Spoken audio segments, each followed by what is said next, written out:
It is an unforgiving world. Enter Crispy Heart. Another experience I had while working at Electronic Arts in Canada.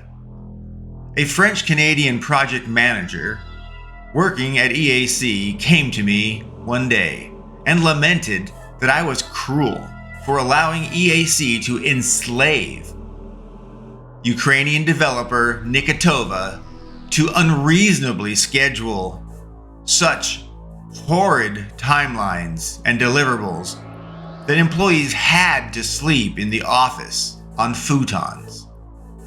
"Oh, the horror," she exclaimed. There were no words or comparisons with other companies or countries that would assuage her fury and sense of injustice. I detailed how one of our own EA technical directors had boasted often that he stayed and slept on a futon to triumph over problems and deadlines. But she reacted with disdain. She was not swayed. I encouraged her to recognize that we do not define how our partners run their businesses or tell them how to operate within their countries or regions or cities. In fact, it is illegal in most places to direct a contracted company. Instead, we are supposed to specify what work must be done and within what resources and schedules. Simply put, our role as a publisher was to specify what and when we wanted it and how much money or resources we would allocate to it over a scheduled list of milestones and deliverables.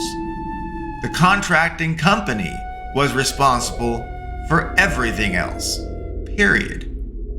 Well, that French-Canadian project manager was adamant that I was cruel to Nikitova's staff by imposing unreasonable deadlines and expectations without enough money to hire sufficient amounts of people to do the work. It was ironic because she managed a 10-person development team that was working on a PlayStation Portable PSP game, and her team was struggling to deliver on that schedule. They were in such bad shape that I had assigned 2 engineers from my own Central Technology Tools team to help them out. A senior engineer and a recent hire that was converted from a university intern.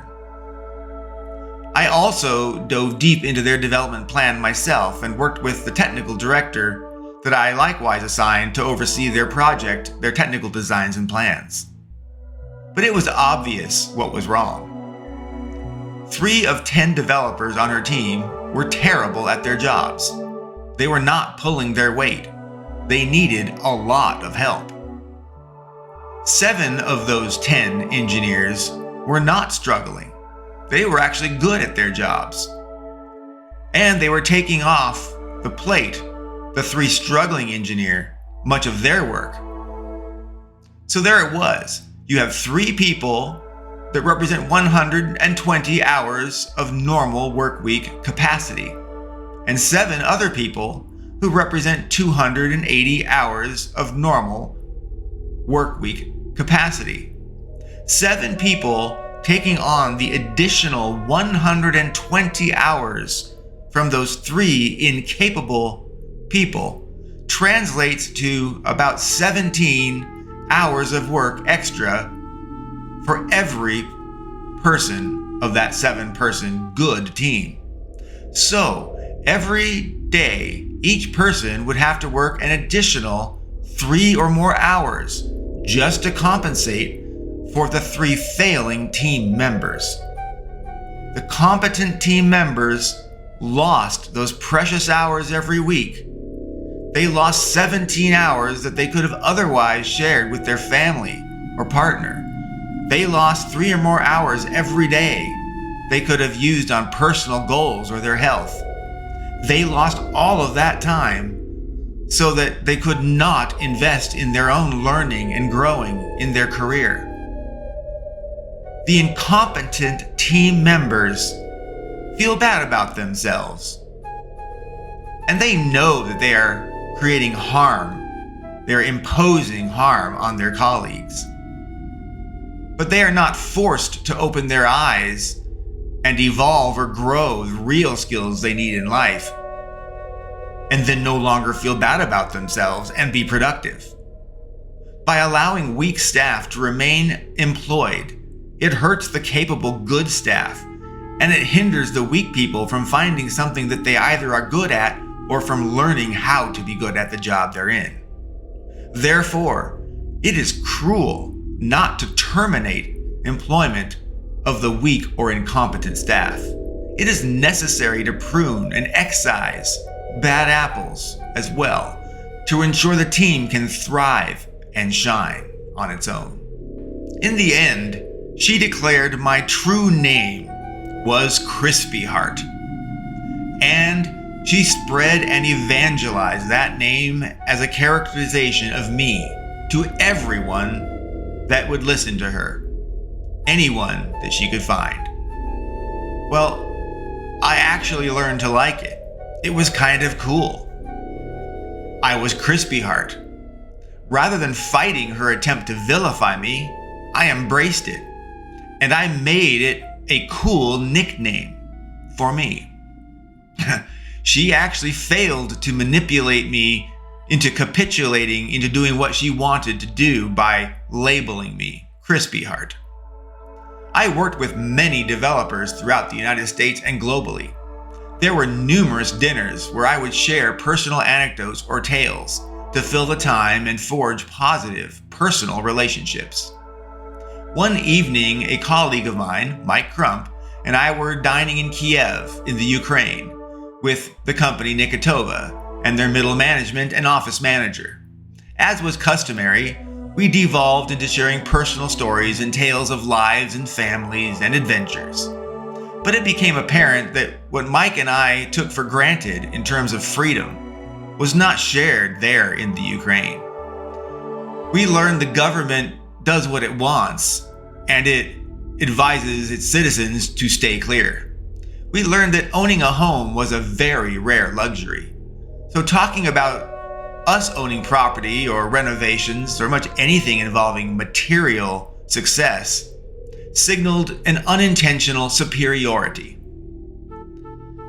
Even healthcare and life expectancy was greatly dissimilar. I felt like there were too many unfortunate opportunities to expose inequities across countries and companies.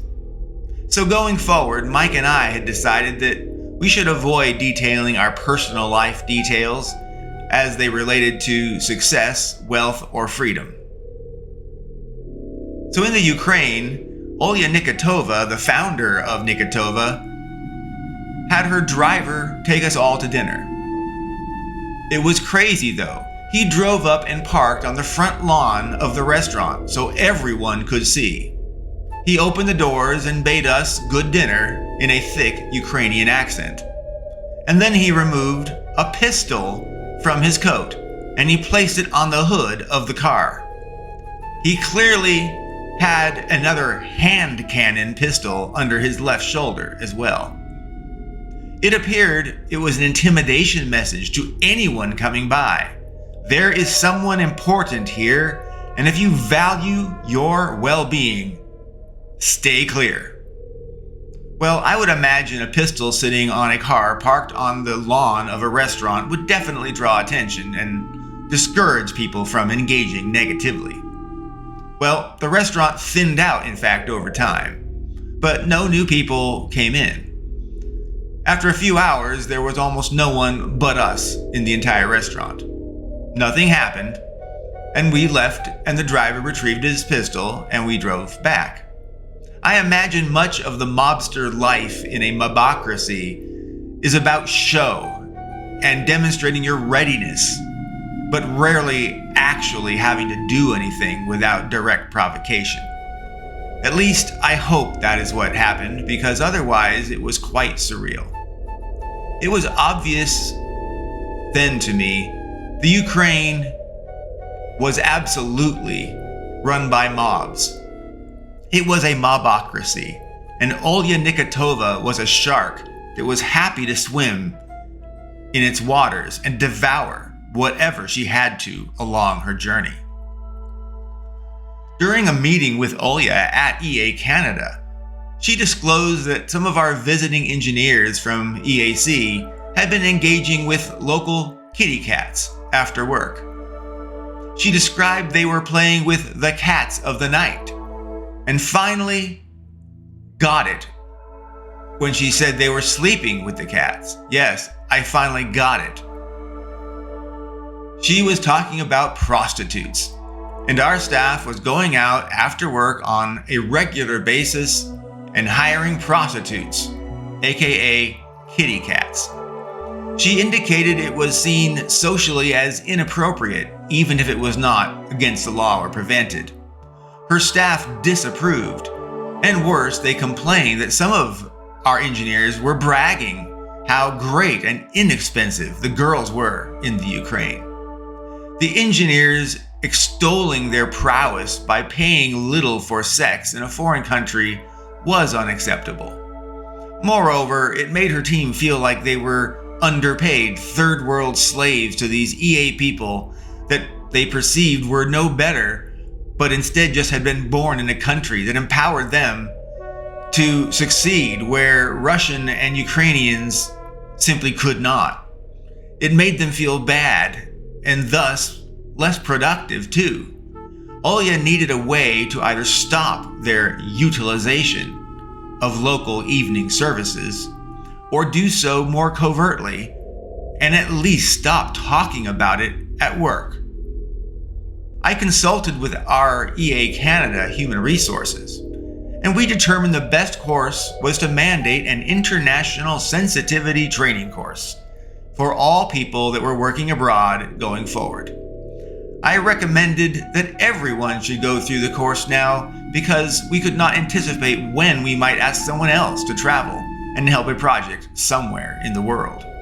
And so, everyone in Fusion was lucky to take an international sensitivity training course, all thanks to those engineers and the kitty cats.